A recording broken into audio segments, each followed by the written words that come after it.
ശ്രീ തങ്കച്ചൻ കേരളത്തെ സംബന്ധിച്ചിടത്തോളം വലിയ ഒരു നഷ്ടമാണ് അദ്ദേഹത്തിൻ്റെ വേർപാടിലൂടെ ഉണ്ടാക്കിയിരിക്കുന്നത്. കോൺഗ്രസിൻ്റെ അധ്യക്ഷൻ, അതുപോലെ തന്നെ നിയമസഭയിൽ തന്നെ ദീർഘകാലം ഞങ്ങളുടെയൊക്കെ ഏറ്റവും ആദരണീയനായ നിയമസഭാ സ്പീക്കർ എന്നുള്ള നിലയിൽ ഒക്കെ വലിയ ഒരു നിലവാരത്തിൽ വലിയ ബഹുമാനത്തോടു കൂടി പ്രവർത്തിച്ച ഒരു രാഷ്ട്രീയ നേതാവായിരുന്നു ശ്രീ തങ്കച്ചൻ. അദ്ദേഹം കേരളത്തെ സംബന്ധിച്ചിടത്തോളം ഒരുപാട് പദവികൾ വഹിച്ചു, ഒരുപാട് സ്ഥാനത്തിരുന്നു. അതിനേക്കാളൊക്കെ ഏറെ ജനഹൃദയത്തിൽ സ്ഥാനം പിടിച്ച ഒരു നേതാവായിരുന്നു.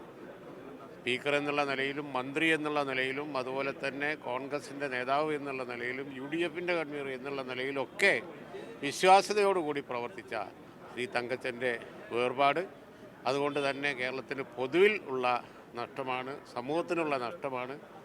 ഈ നാട്ടിലെ ജനങ്ങൾ മുഴുവൻ അതിൽ ദുഃഖിതരാണ്. അദ്ദേഹത്തിൻ്റെ കുടുംബത്തോടും അതുപോലെ തന്നെ പാർട്ടിയോടും അനുയായികളോടും ഒക്കെ ഞാൻ ഈ സന്ദർഭത്തിൽ ദുഃഖം അറിയിക്കുകയാണ്. എല്ലാവരുടെയും ദുഃഖത്തിൽ പങ്കുചേരും.